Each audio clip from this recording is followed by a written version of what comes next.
Hey, class. So, when I was younger, there was this anime called Space Battleship Yamato.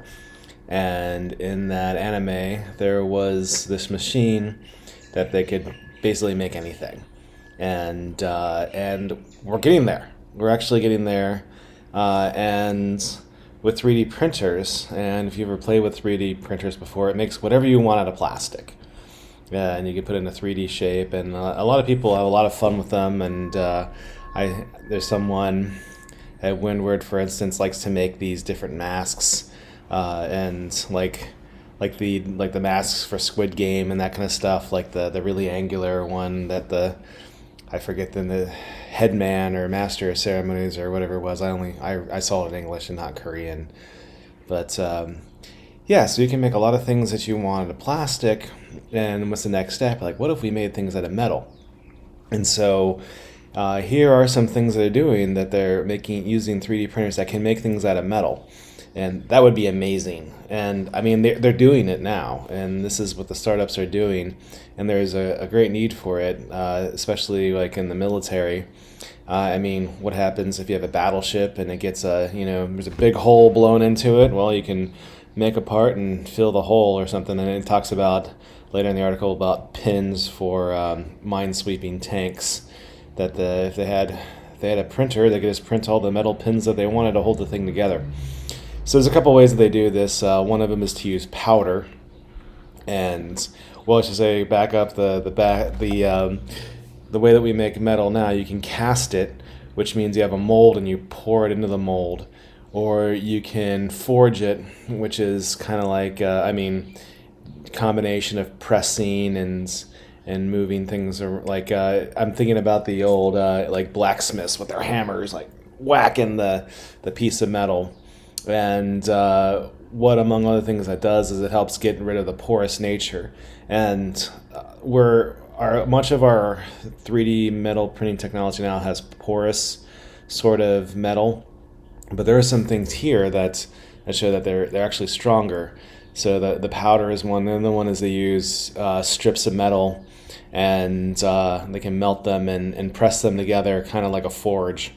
So, the old blacksmith whacking stuff with its hammer. So, I think this is incredible. This is really cool that we're doing this. I think we are living in an age of science fiction, right? I mean, I am still in awe with the mRNA technology. I know that I have such a science crush on Moderna, but I mean, that is just amazing what Moderna wants to do with the personalized medicines.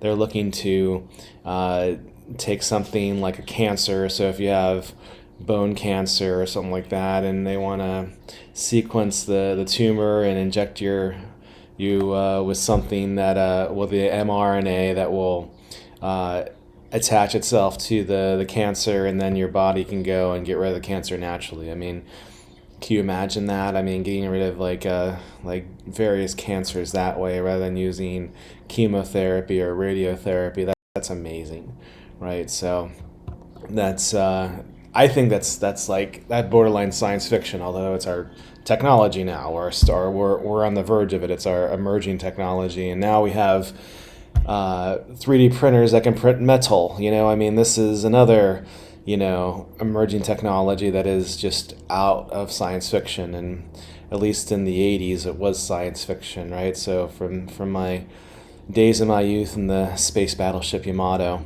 It's also interesting that this article mentions that guns. I mean, you can 3D print plastic guns. I mean, now what if you use this in 3D print metal guns, and now you have plastic guns, they only work for a few times, but a metal gun is going to be much more robust and it's going to be more dangerous.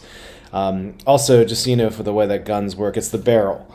Okay, when you have a bullet, you have the powder and then you have the metal piece in it. And if you throw, like, say you have a campfire and you throw a bunch of bullets in the campfire, and then the fire sets off the charge in the bullet, what's going to happen? Nothing.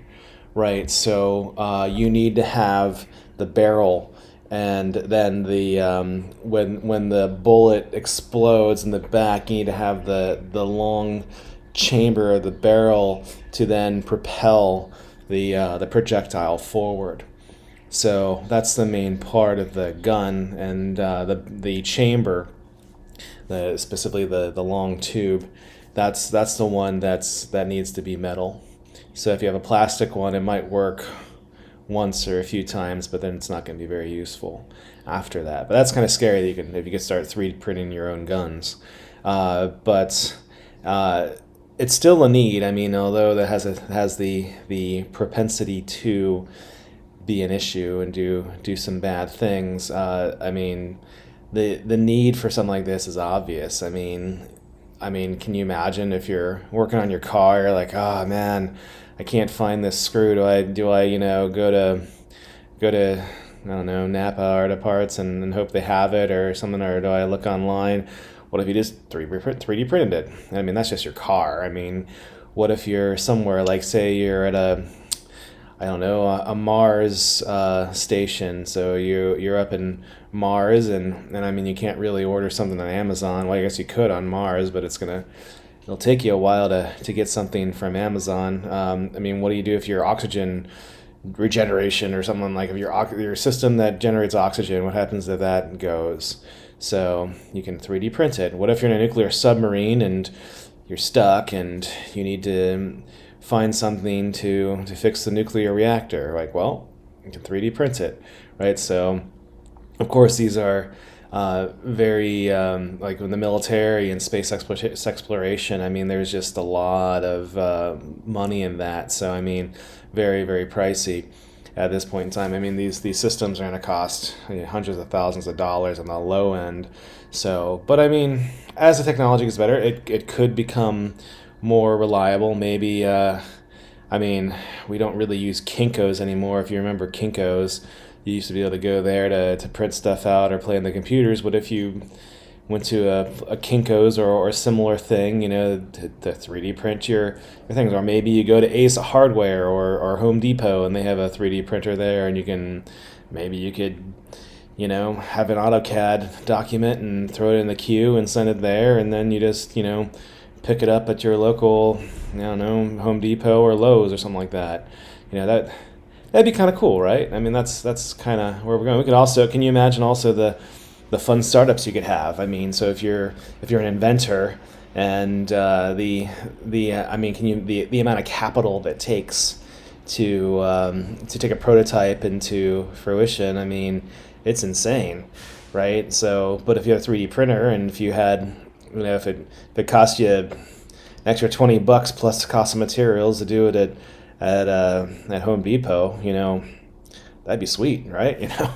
So that's kind of cool. I like this as where we're going with technology and applications of it. I think this is really neat. So I thought it would be interesting. It's a longer article. I've been sending you shorter articles, but I thought this one was kind of nice. So also, with all my messages, I hope if this finds you well. And I mean, next week is Thanksgiving. I mean, time is slipping away. I've already started to prepare myself for the next semester. So I mean, next thing you know, well, Thanksgiving is going to be soon, and then we got the last week. Well, I guess there's 2 weeks of classes, and then we got finals, and then we're done, and then there's next term, right? So it's flying by. Also, please look after yourselves. I mean, it's with all the mixing of people for the holidays, lots of diseases can be spread. There's lots of travel, so lots of diseases going to be spread back and forth to travel. So be careful on that front. Honestly, one of the best things you can do is wash your hands before you eat. I mean, that's really, really, I mean, that solves quite a bit of the communicable diseases. Like COVID is almost entirely airborne, but there's other diseases that are not as airborne as COVID and transmitted as airborne as COVID. I mean, so flu and colds and RSV, those can be, for instance, can be transmitted that way. And some bacterial infections like bronchitis, although it's hard to get bronchitis, but I mean, washing your hands will greatly reduce your risk of that even. So keep that in mind. And also, with the holidays of stress, mental health.